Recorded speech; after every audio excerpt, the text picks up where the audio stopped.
Hello, everybody, and welcome back. I have a very exciting guest here for you. Catherine she has spent most of her career in communications and marketing, but 5 years ago took a pivot towards leadership development and is now a certified coach. So I am very excited to introduce Catherine. Hello, Catherine. Hi, Tiffany. Nice to be with you. Yes, thank you so much for joining us. I'm very looking forward to sipping my tea and chatting with you. Likewise, I'm joining you with water. Both are good. I should probably drink more water today anyway. So I feel like you've had a pretty interesting year so far. For those of you that don't know you, could you tell us a little bit about yourself? Yeah, so I've been really spent my career in communications and marketing, and one of the elements of communications, of course, is crisis communications and how you deal with that. And now I'm focusing more on recruitment, leadership development, and coaching. And this is a time I think where coaching and supporting leaders through the COVID crisis, where we can play a role. And so that's what we're doing. We're bringing groups together. We're getting articles out there. We're doing webinar around how you need to show up as a leader in this time and support your team. This is definitely a time that is highly in need, and that's a huge reason of why we wanted to bring you on today. Is we thought you would have a very special message for everybody. I kind of wanted to start off with your latest experience with COVID-19. It's been a relatively interesting travel year for you. Could you tell us a little bit more about that? Yeah. Well, I was traveling, a little before this kind of really turned into a big crisis. So I was one of those people that you probably heard about on the news who was on a cruise ship that couldn't dock. So we spent an extra 15 days on the cruise ship. We had to, we couldn't dock in Chile, so we had to sail to San Diego. The good thing was that the ship was healthy, so we weren't in isolation. And I gotta say, it was a celebrity cruise ship. We were so well looked after through that. Good. Yeah. How was the communication on the ship? How was all the staff and their communication with you of letting you know what was going on? And how do you think that they handled the situation? Yeah, it's funny, I never turn off my seeing the world through a communications lens or a brand lens or a leadership lens. So, while I was on the ship, I was actually, writing my observations on that. So the three areas I was looking at on the ship were communications, and I would say there is you can't over communicate in a crisis situation. Where there's uncertainty, there's a lot of nervousness and there's a lot of tension, and people actually, will make things up, right? Nature abhors a vacuum. So, and I think the ship, the first days they were scrambling with the crisis, which was, okay, you all have to get off the ship in this port. To then no, we're not able to do that. The communications was great. The leader was the captain of the ship, and we heard from him on a regular basis.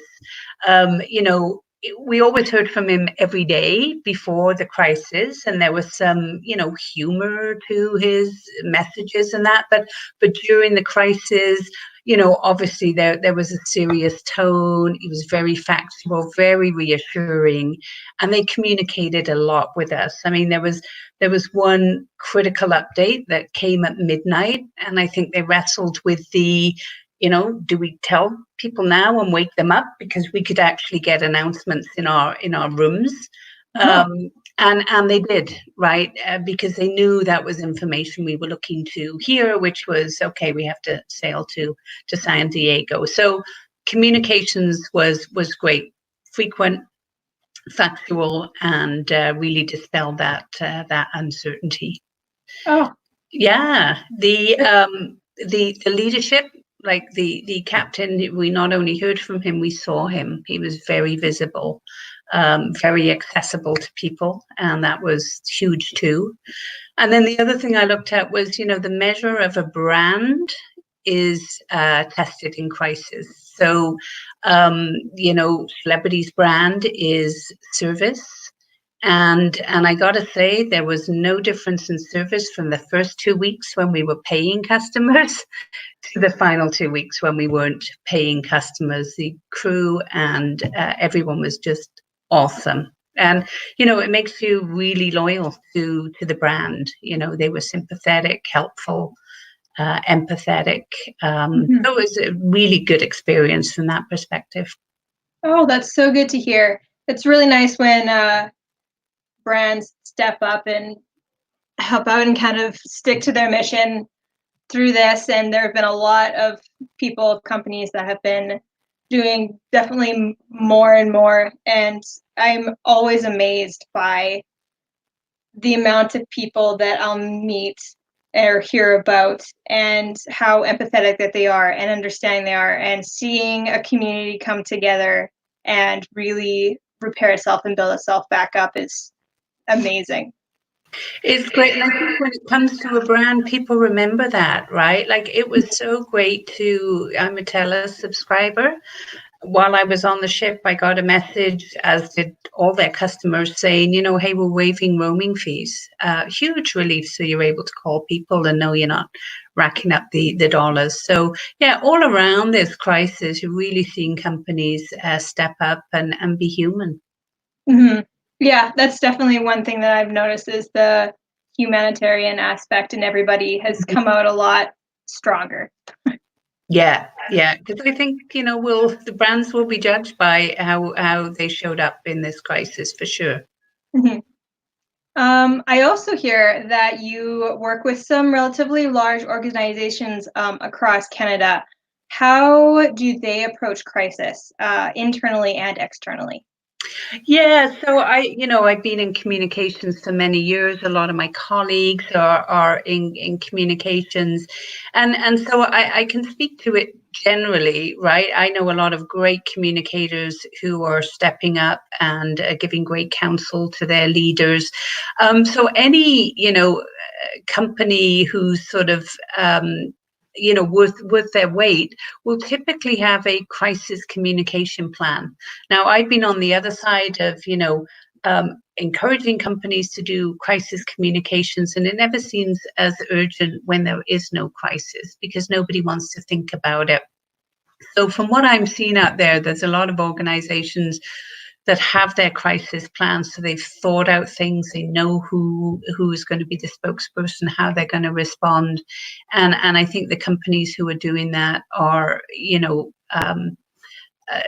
serving their organizations really well. I think what sometimes gets lost is the impact of a crisis on employees and team members, and this COVID crisis, has been huge for employees who are now working remotely, some who unfortunately have lost their jobs. So, communicating through that is essential, right? They're your most important asset. That's how the company runs. So the best practice around communications is making sure that your employees as an audience are part of your crisis communication plan, and all those things from the ship apply, right? The leader showing up and talking to employees and giving them information, making sure they have the information that they need, being visible, checking in on people, just being human and transparent and real. Because your employees are your brand ambassadors too, so they want to feel that their company cares about them as much as it cares about their clients. Does that answer your Yeah, question? Give no, some totally. No, sorry, I'm just enjoying listening. So we have a lot of teams working here with us, people from around the world. They have been working, basically joining into teams. Do you have any tips for them having never met each other before, just getting into this and trying to solve a problem?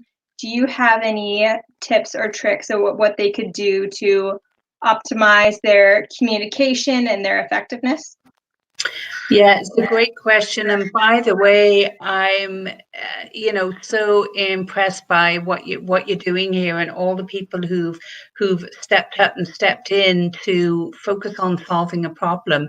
There's nothing more powerful than a group of people with really diverse backgrounds and experiences coming together. I think, the more brains on a problem, but the more diversity in that, um, brain trust, the better. So I'm sure you're totally excited to see what's going to come out of it. Oh, yeah.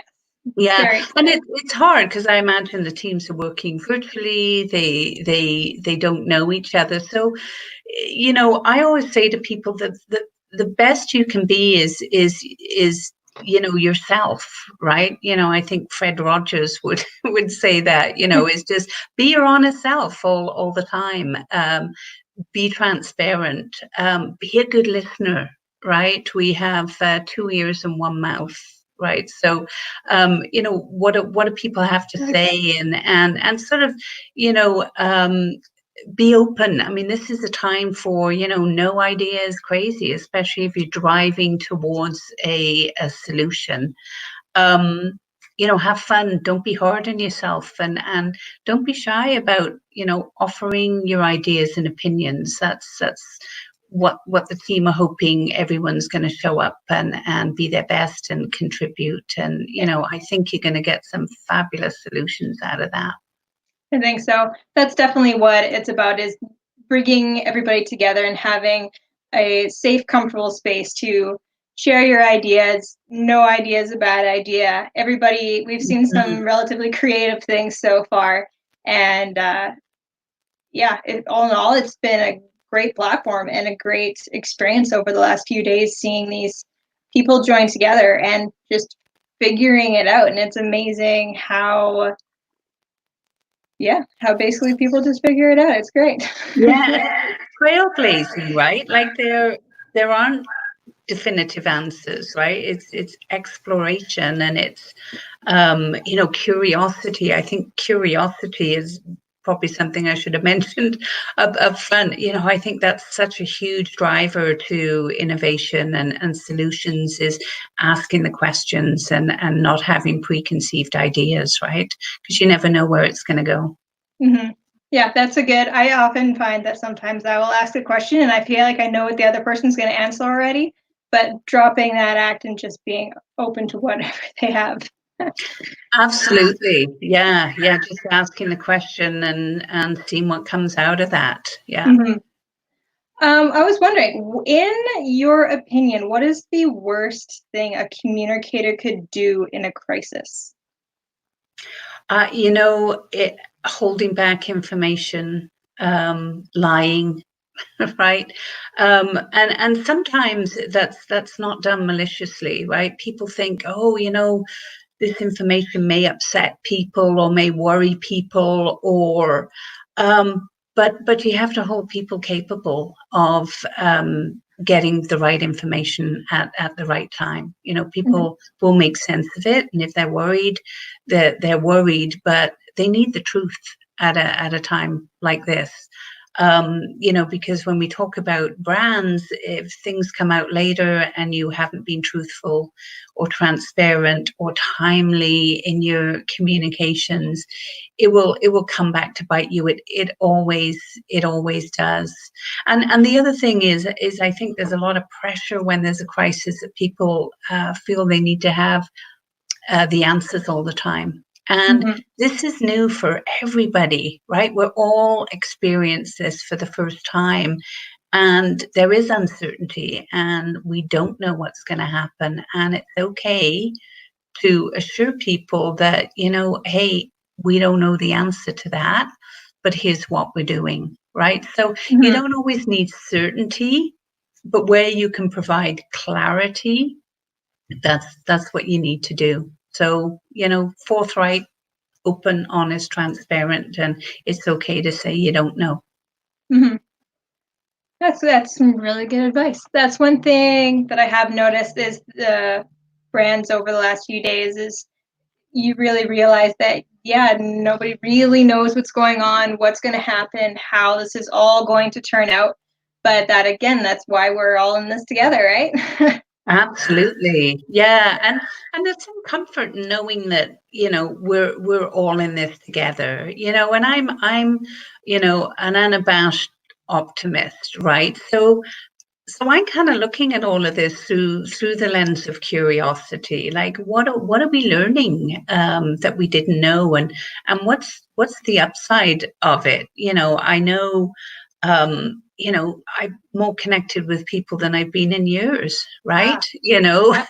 Our team at work, we have a standing meeting every day at 11, and we start with a motivational moment, um, and check in with everybody to see how they're doing. So there's tons of great things happening, including, what you guys are doing with this hackathon. I mean, how, what a fabulous idea to jump upon and take advantage of, the Hmm. the uncertainty and the potential solutions. Yeah. I love it's I love the connectivity of this. Like you said, I've Yeah. probably talked to more people during this than before. Like I talk to my family every day. My work too. I worked in events and we are no longer obviously producing events, but we still Right. talk to each other almost every day and we have multiple chats just because we miss each other so much. And just being able to connect with my friends on the other side of the world. Like I was chatting with my friend from Amsterdam, FaceTiming, and it's so intriguing to me that yeah, the thing that I'm going through right here is the exact same thing on the other side of the world, and that it's not just us, and it's not just your province, it's not just your country, it is the entire world is dealing with the exact same problem that we are.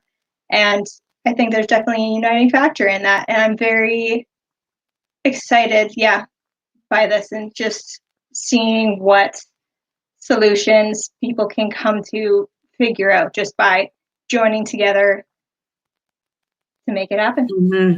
Mhm. Yeah, I think it's the shared experience, and when you can share that with somebody else, it's helpful. Mhm. My daughter, because I was in isolation when I did get back from traveling, obviously, quarantine, self quarantine at home, and she said, Mum, you're the only person I know that can, extrovert what is, an introverted process of sort of being at home, right? It's you know but Yeah. we're wired to connect as humans, and we're Mhm. wired to collaborate.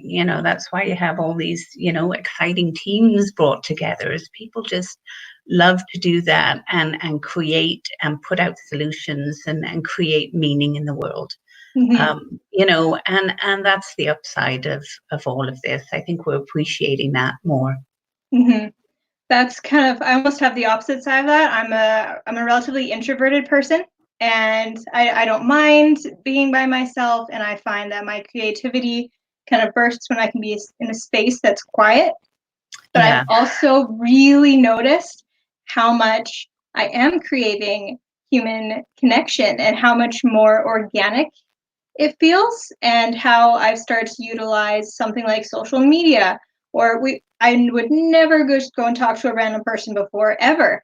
But like the amount of people that I've just organically met over the last few weeks is crazy and how open everybody is to connection nowadays. It doesn't matter who you are, where you're from. Everybody is just out there to connect with somebody else. Yeah, yeah, it's what makes us human, I think. I really do. And it is nice to see what's coming out of this and what we'll take forward into, whatever our new normal looks like. Mm-hmm. We have mentors as well during this. And do you have any advice for them for communicating their advice towards teams in a quicker, efficient manner, given our time constraints? Yeah, and this is going to sound a little bit strange, but kudos to the mentors and they're showing up as mentors, and the definition of mentors is sharing the experience.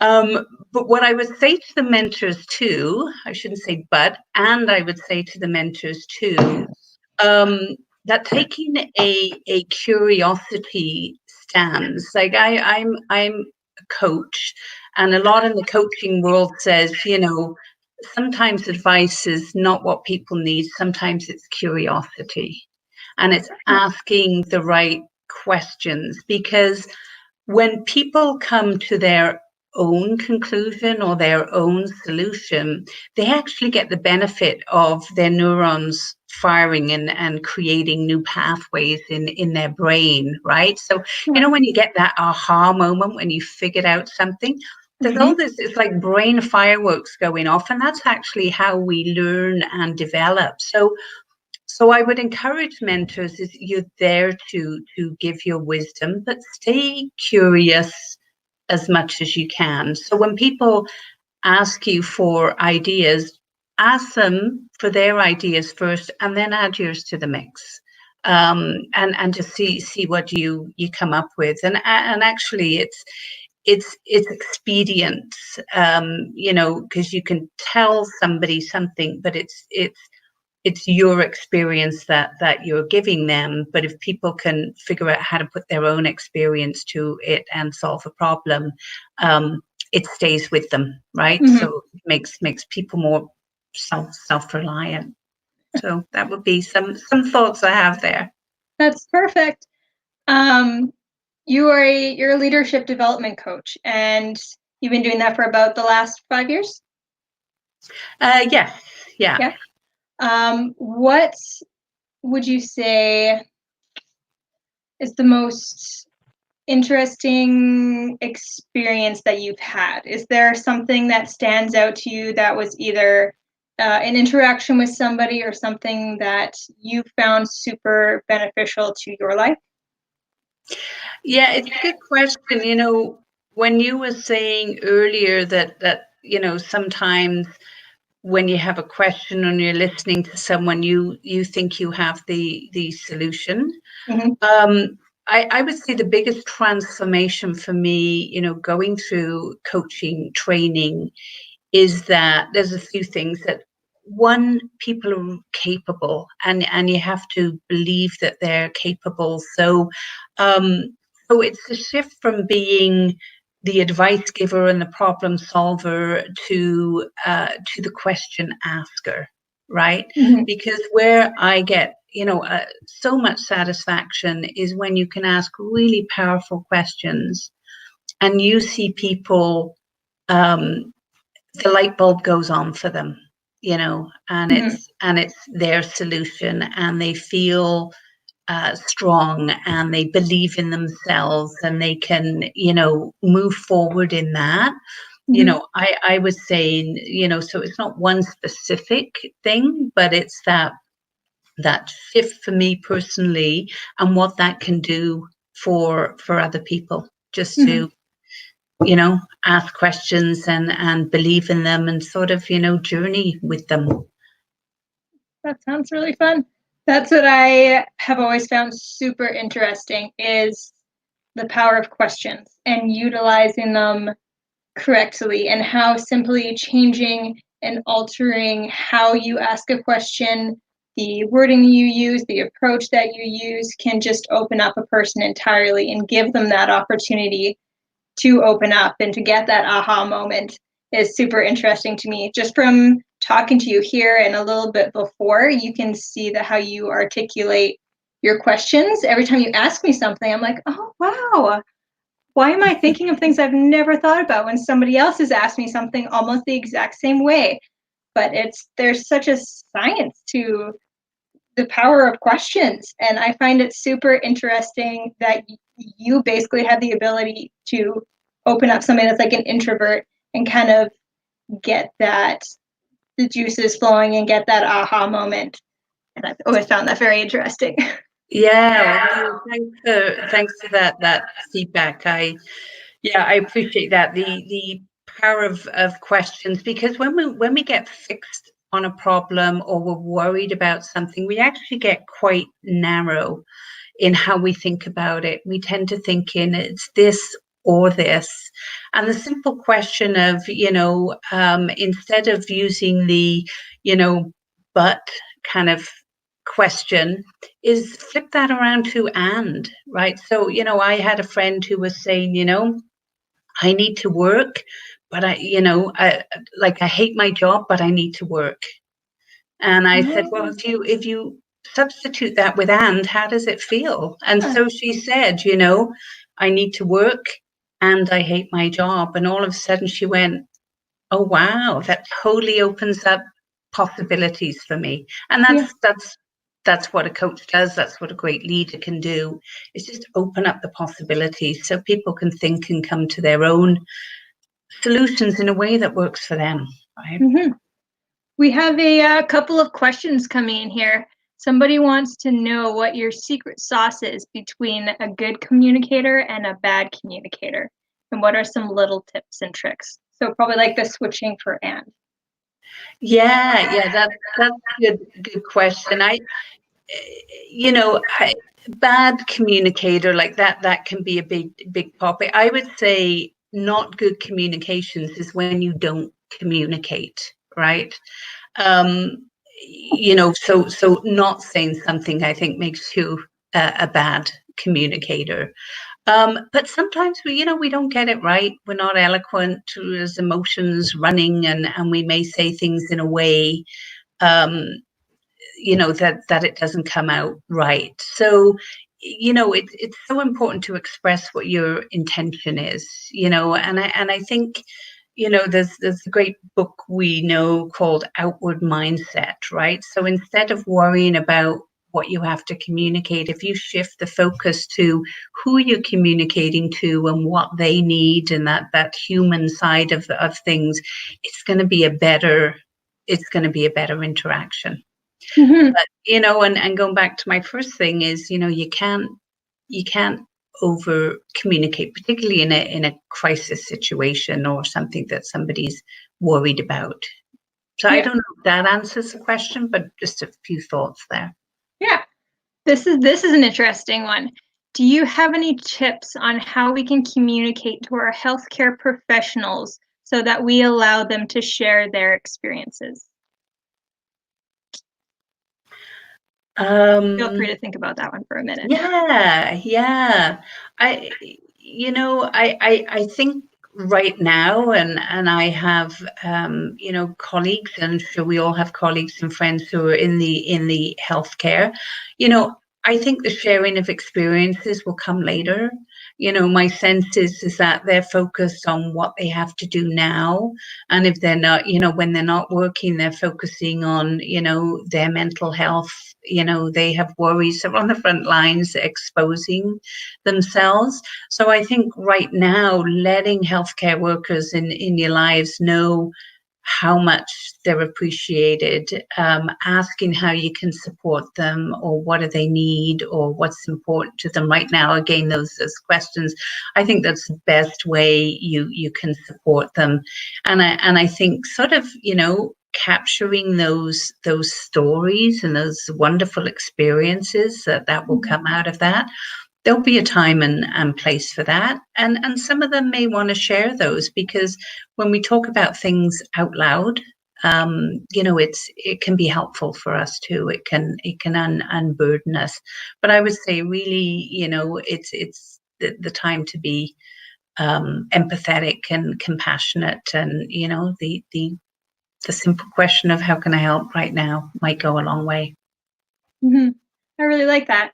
And for my last question, do you have anybody that you look up to as a leader or a mentor or somebody that you feel has very strong communication? And what is it about that person? Yeah, I have a number of people that I admire or I've seen them lead. I've had great mentors in my life.